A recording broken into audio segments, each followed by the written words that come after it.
50% de Polonais craignent vraiment que la guerre arrivera.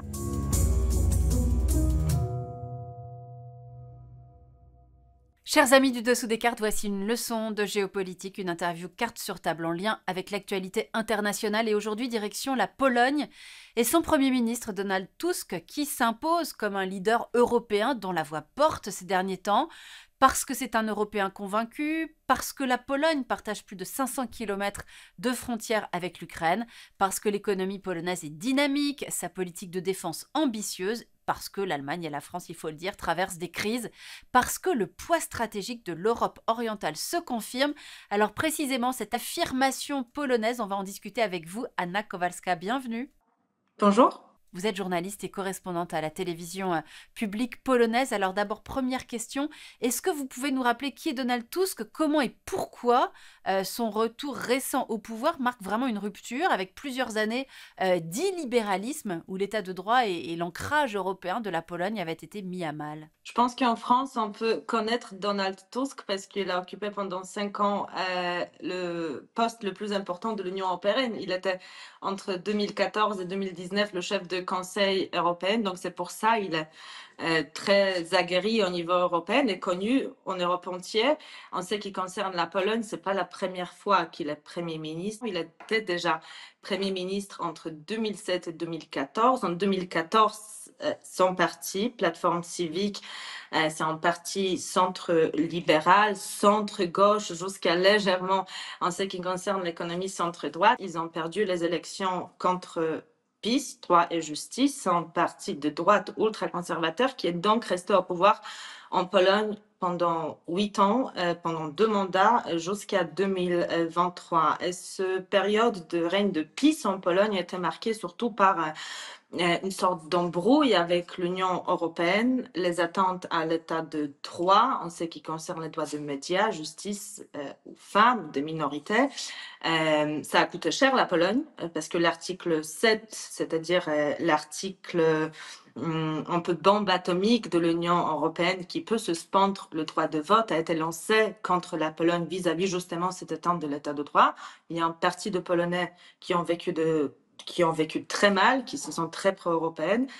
C'est la raison pour laquelle l'année dernière, la mobilisation civile était très importante et l'opposition dite démocratique, encore une fois menée par Donald Tusk, a remporté les élections il y a 1 an. Et par ailleurs, ce que vous avez souvent eu l'occasion d'expliquer, il n'est pas si simple de revenir en arrière, même quand on est un Donald Tusk. Expliquez-nous en quoi justement la Pologne a un peu de mal à revenir exactement là où elle était avant la victoire du PiS. Il faut comprendre que pendant 8 ans, PiS a eu quasiment intégralité de pouvoir parce qu'ils avaient une majorité au Parlement, mais aussi un président. La Pologne, c'est un système, régime parlementaire, c'est-à-dire le président signe les lois, il a un droit de veto législatif. Donc, ils ont mené beaucoup de réformes qui sont maintenant difficiles à changer parce que le président est encore conservateur. Les élections présidentielles en Pologne auront lieu dans 6 mois. Pour l'instant, le président Andrzej Duda, qui vient encore une fois de ce parti ultra-conservateur droit et justice, est en train de bloquer toutes les lois, quasiment toutes les lois qui sont mises en place par le gouvernement démocrate Tusk. Donc, pas tout encore est mis dans l'ordre. C'est-à-dire, en ce qui concerne par exemple l'Union européenne, ils ont fait confiance que Donald Tusk et son parti vont mener au bout toutes ces réformes, c'est-à-dire rendre la justice encore une fois indépendante, permettre l'avortement et les droits des femmes, parce que l'avortement, encore une fois, c'est par un tribunal constitutionnel, encore une fois, mené par les conservateurs, parce qu'ils ont aussi réussi à remplacer tous les grands postes, notamment dans le média ou la justice. L'Union européenne, la Commission européenne a fait confiance à Donald Tusk qu'il va mener ces réformes jusqu'au bout. C'est la raison pour laquelle la situation aujourd'hui est en train de s'améliorer, mais pas toutes les réformes ont été menées jusqu'au bout pour l'instant. Alors, autre actualité qui va placer la Pologne au centre du jeu européen, la Pologne va prendre la présidence tournante de l'Union européenne en janvier prochain. Hasard du calendrier, mais heureux hasard pour un Donald Tusk qui, on le sait, a des ambitions de leadership européen. Quelle est sa doctrine européenne précisément, sa doctrine géopolitique? Mais il faut comprendre que Donald Tusk est probablement, objectivement, aujourd'hui, le leader européen qui a le plus de expérience. Et il n'y a pas d'autre, à part peut-être Emmanuel Macron, qui est son deuxième mandat, il n'y a pas d'autres leaders comme ça en Europe. Donc, en ce qui concerne la doctrine aujourd'hui de Donald Tusk internationale, elle est vraiment focalisée autour de cette Union européenne. Et pendant son exposé il y a un an, il a dit très clair, notre première ambition, c'est la Pologne forte dans l'Union européenne forte. Il faut rétablir notre position. Hasard de calendrier, effectivement, la Pologne, le 1er janvier, prend la présidence tournante de l'Union européenne, une occasion pour Donald Tusk de briller, mais aussi l'occasion de mettre certaines choses à l'agenda européen. Et on ne va pas se cacher aujourd'hui, pour la Pologne, c'est surtout la sécurité. Ils vont être surtout, comme l'espère la Pologne, militaires, c'est-à-dire nouvelles sanctions vis-à-vis de la Russie, qui ont pour l'instant, ces sanctions ont été suspendues parce que c'est la Hongrie qui est aujourd'hui président de l'Union européenne, qui préside, et eux, ils sont plutôt pro-russes. Donc, on ne pouvait pas voter des nouvelles sanctions. Les nouvelles sanctions, c'est la première chose. Aussi, comme espère la Pologne, ouverture de nouvelles chapitres de négociations avec l'Ukraine, négociations d'adhésion à l'Union européenne. Ça ne veut pas bien sûr dire que l'Ukraine, dans 6 mois, sera membre de l'Union européenne, mais la Pologne espère y avancer. Et puis, le budget de la défense, construction de l'armée européenne, c'est pas pour tout de suite, mais la Pologne espère que ce sera avancé. Et surtout, on parle de ce East Shield, c'est un projet de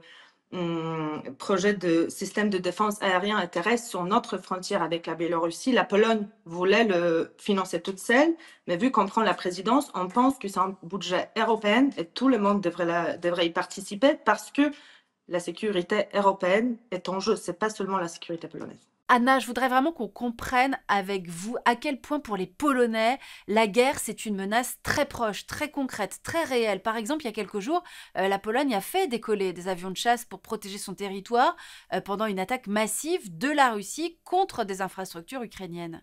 Bon, il faut comprendre qu'en Pologne aujourd'hui, voir les images de l'armée sur les autoroutes, par exemple, sont tout à fait normales. C'est quelque chose qu'on ne voyait pas jusqu'à il y a quelques années, mais vu l'augmentation de nombre de soldats de l'OTAN, mais aussi l'augmentation de nombre de soldats mobilisés en Pologne, c'est des images qu'on voit tous les jours. Les avions de chasse sont mobilisés régulièrement en Pologne et les roquettes russes aussi tombent en Pologne. Il y avait 2 morts à cause de ça. Donc on se rend compte de cette menace qui est vraiment tangible. Et ça se voit dans les sondages. 50% de Polonais craignent vraiment que la guerre arrivera. Et par rapport aux autres pays européens, c'est vraiment première aujourd'hui préoccupation de Polonais pour leur intégrité nationale, mais vraiment physique. C'est que la question de la guerre se pose plus. La guerre sera là. La question, c'est plutôt quand et comment faire pour le repousser le plus longtemps possible. On comprend bien que les Polonais perçoivent comme un manque de courage aussi, de lucidité, l'attitude de certains Européens, notamment de l'Allemand Olaf Scholz, qui a tenté récemment encore d'avoir des liens téléphoniques avec Poutine. Scholz qui rechigne aussi un peu à aider davantage les Ukrainiens. On sait que Tusk lui a dit qu'en gros, la diplomatie du téléphone avec Poutine, ça ne servait à rien et que la seule chose que comprenait le maître du Kremlin, c'était le rapport de force.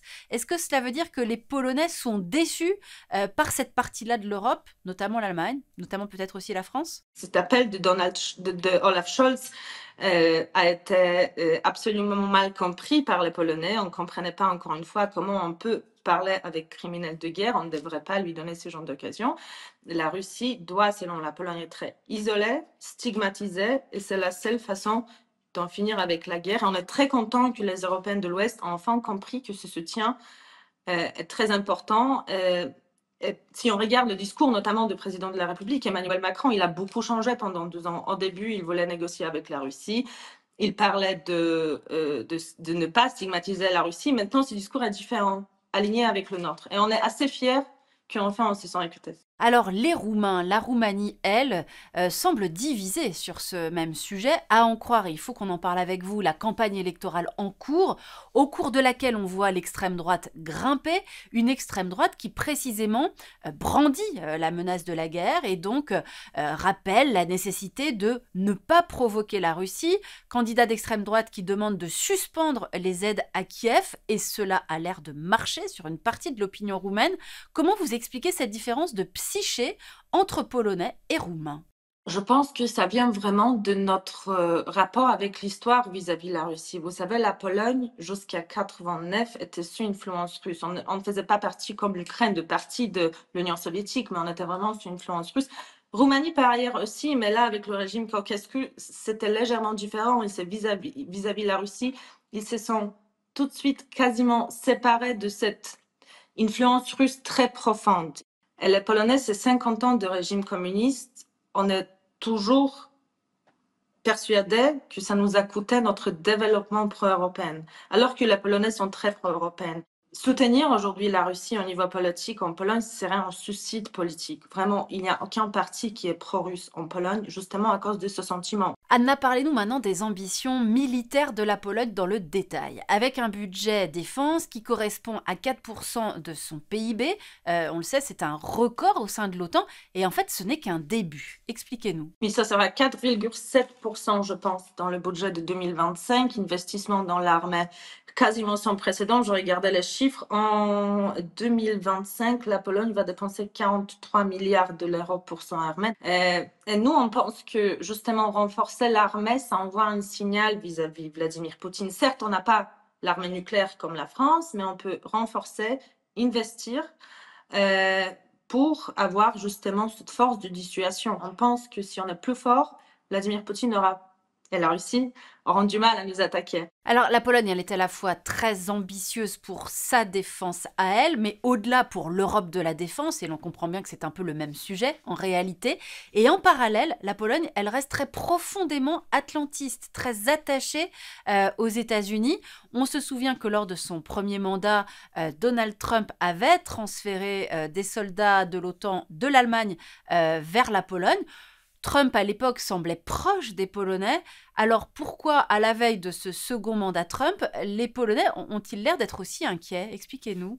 On a l'impression que les États-Unis ne sont plus garantis de notre sécurité. Il y a une sorte de conviction que Vladimir Poutine ne s'arrêtera pas en Ukraine s'il gagne.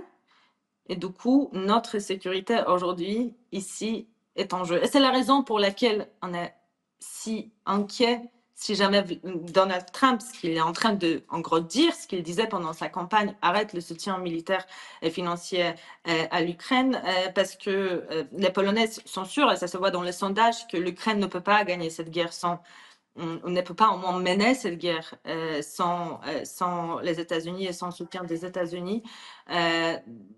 Donald Tusk, après ces élections américaines, il a tout de suite appelé quasiment tous ses alliés européens pendant 1 heure, 2 jours après à Budapest, pendant un sommet de conseil. Il a parlé avec Emmanuel Macron. Qu'est-ce qu'on peut en faire maintenant pour se renforcer? On a l'impression en Pologne que pour aujourd'hui renforcer l'Union européenne, la défense européenne, pour qu'elle puisse prendre cette place américaine, il est légèrement trop tard. Mais on devrait quand même essayer. Dernière question, Anna. Qui sont aujourd'hui les pays membres de l'Union européenne sur lesquels la Pologne sait qu'elle peut s'appuyer? Et à l'inverse, qui sont les pays en qui la Pologne n'a plus confiance ou n'a pas confiance? En ce qui concerne l'Union européenne, on parle souvent de l'Allemagne, de la France. Et ça se voit aussi sur un niveau politique. Il y a une institution qui s'appelle Triangle de Weimar. C'est une sorte de groupe de travail entre la Pologne, la France et l'Allemagne qui, pendant des années, à cause de règles de droit et justice, était en état de mort cérébrale. Aujourd'hui, Allemagne, Pologne et la France essayent de travailler ensemble pour construire justement cet axe stratégique d'amis vis-à-vis la Russie, mais en ce qui concerne d'autres projets aussi. Pendant 8 ans, il faut comprendre que les plus grands alliés de la Pologne étaient des pays comme la Slovaquie ou la Hongrie qui avaient les mêmes différends que la Pologne pendant la règne de droit et justice avec l'Union européenne. Aujourd'hui, c'est tout à fait l'inverse, vu que la Pologne est beaucoup plus européenne aujourd'hui qu'il y a 1 an. Merci infiniment Anna Kowalska d'avoir été en ligne avec nous aujourd'hui. Je rappelle que vous êtes journaliste correspondante de la télévision publique polonaise. Merci à vous de nous avoir suivis. Merci pour votre fidélité. Retrouvez-nous bien sûr sur Arte, sur les réseaux sociaux et n'oubliez pas de vous abonner à notre newsletter. À bientôt.